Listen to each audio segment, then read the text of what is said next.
कुछ रिश्ते और उन रिश्तों की यादें कुछ पर्टिकुलर खानों के साथ जुड़ी होती हैं। कभी भी उन खानों का जब जिक्र आता है, कभी अब उसके बारे पढ़ते हैं, सुनते हैं, या वो खाना कहीं देखते हैं किसी के घर में पका है, तो बिल्कुल एकदम उसी वक्त हम उसी घर के आंगन में पहुंच जाते हैं जहाँ पे हमें वो खाना परोसा गया था। बेशक उस टाइम हम 5-6 साल के रहे होंगे, 10 साल के रहे होंगे। तो कल वैसे ही एक नॉस्टैल्जिया हुआ मुझे, जो सफ़ेद धुली हुई माँ की सूखी दाल, वो आजकल शायद घरों में बननी बंद ही हो गई है।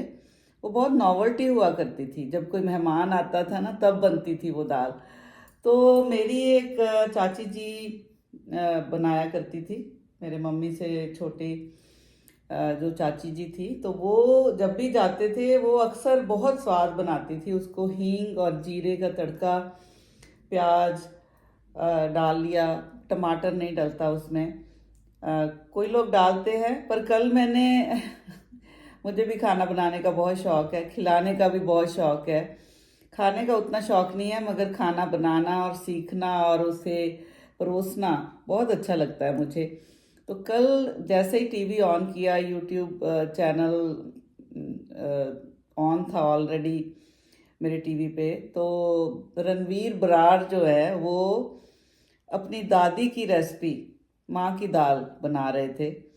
तो मैं सच्ची में उनको कमेंट करके कहना चाह रही थी कि ये आपकी दादी की रेसिपी है, मगर मेरे घर में मेरे चाची जी की रेसिपी बनती है माँ की दाल। खाई होगी हर पंजाबी घर में। आजकल जो जनरेशन है, खास करके नॉर्थ अमेरिका में रहते हुए, जो इंडियन खाना काफ़ी कम हो गया है, और बनता भी है तो येलो दाल बन गई, पीली, और भिंडी बन गई, आलू गोभी बन गई, ये जो नॉर्मल सी चीज़ें हैं वो बनती हैं हर घर में। मगर जो ये माँ की दाल थी सूखी हुई, ये काफ़ी नॉवेल्टी थी। मैं देखती थी हमारे घरों में तब बनती थी जब किसी मेहमान ने आना होता था, तो उसी बहाने हमें भी मिल जाती थी और मुझे बहुत अच्छी लगती थी। और बनाने में कोई ज़्यादा टाइम भी नहीं लगता, इसमें हींग और जीरे का तड़का लगता है। और रणवीर ने तो कल प्याज और टमाटर भी डाले थे। खैर, वेरिएशंस कर सकते हैं, वो उनकी दादी माँ की रेसिपी थी।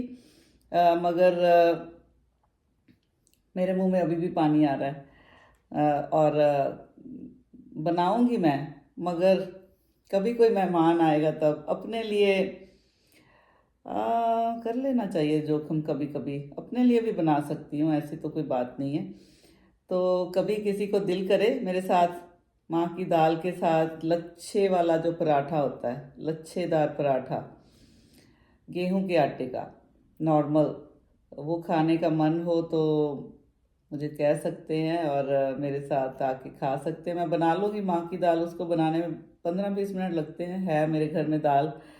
तो जो रिश्तों का जो गरमाइश है, खाने के थ्रू काफ़ी ट्रांसफ़र होती है। और जो आजकल एक ट्रेंड बन गया है ना कम खाने का, और या भार कम करने का, या खाने को इस तरह खाते हैं लोग कि मैं इतनी प्रोटीन ले रहा हूँ, इतने कार्ब्स ले रहा हूँ, इतने फैट ले रहा हूँ, कौन सी फैट ले रहा हूँ। तो खाना तो भाई रोटी सब्जी चावल दाल होते हैं, वो कोई प्रोटीन और कार्बोहाइड्रेट्स नहीं होता उनका नाम। उन सब्जियों के नाम होते हैं, उन सब्जियों के मसालों का जो एक लजीज सा टेस्ट होता है, और जो जिसको हम एंजॉय करते हैं। खाना सिर्फ पेट भरने के लिए नहीं खाया जाता, खाना